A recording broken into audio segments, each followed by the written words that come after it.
89.3 KSBJ and the Newsboys, celebrating Mom all night long and all weekend long here at the radio station. I was thinking this afternoon and trying to get some thoughts together about my mom, that one common attribute I think that all great mothers share is somehow they're always there, no matter what. My mom, maybe just like yours, never seemed to let circumstances or distance get in the way of being there. I think it was about 1985. I was working for a radio station here in town. Out of nowhere, one evening, I became really ill, so much so that I couldn't hardly call anyone for help. My boss and his wife took me to the hospital. I don't remember much about getting to the hospital, but I do remember the first thing I saw when I woke up at 7:30 roughly the next morning.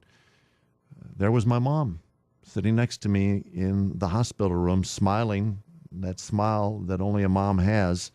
I lived in Houston. My parents lived in Chicago. Someone had called my mom late the evening before, told her that I had been hospitalized, very ill. She found a 2 a.m. flight to Houston and was on it. And there she was to greet me, and instantly everything seemed okay. Moms find a way to love us in a way that can only be surpassed by God himself. Thanks, Mom, for always being there no matter what. We're saluting moms all weekend long on KSBJ. KSBJ celebrating Mom all weekend long. My mom was a beautiful, talented, unselfish, hardworking woman, probably just like yours, who gave up most of her own life to devote herself to raising my brother and sister and I. She was a combination of social director, nurse, chef, teacher, counselor, advisor, negotiator with our tough love father. She loved us in a way that nobody else here on earth ever can. Thank God for mothers. And happy Mother's Day from all of us at 89.3 KSBJ. Well, the past is playing with my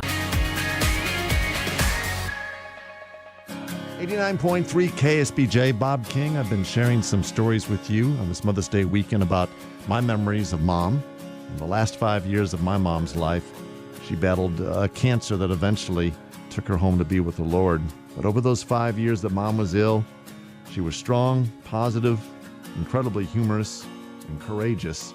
She never complained, she never gave up, but she was at peace. Those who knew her could tell that she wasn't worried. She was at peace knowing that God was with her, and she knew where she was going. My folks still lived in Chicago, but her illness brought her down to Houston, where I was living, to MD Anderson. I don't believe in coincidence. I know God had me working here for a reason. And over the course of 5 years, while Mom was here for treatment and chemotherapy, we enjoyed many wonderful quality times together that otherwise never would have happened. I remember a sunny day, and I had a brand new convertible. Mom was asking why the top wasn't down on the convertible on such a beautiful day. I mean, she was wearing a wig due to her chemotherapy, and that's why. She said, "Don't be silly, Robert." That's what she called me. "Put the top down. I'll hold the wig down." So down came the roof as we cruised down Highway 59, and I can still see Mom in her favorite color, pink, holding tight to her wig and laughing as we enjoyed a beautiful day together. You inspired me, Mom. And I miss you on those bright, sunny days. But I know you're still with me. Jesus said, wherever two or more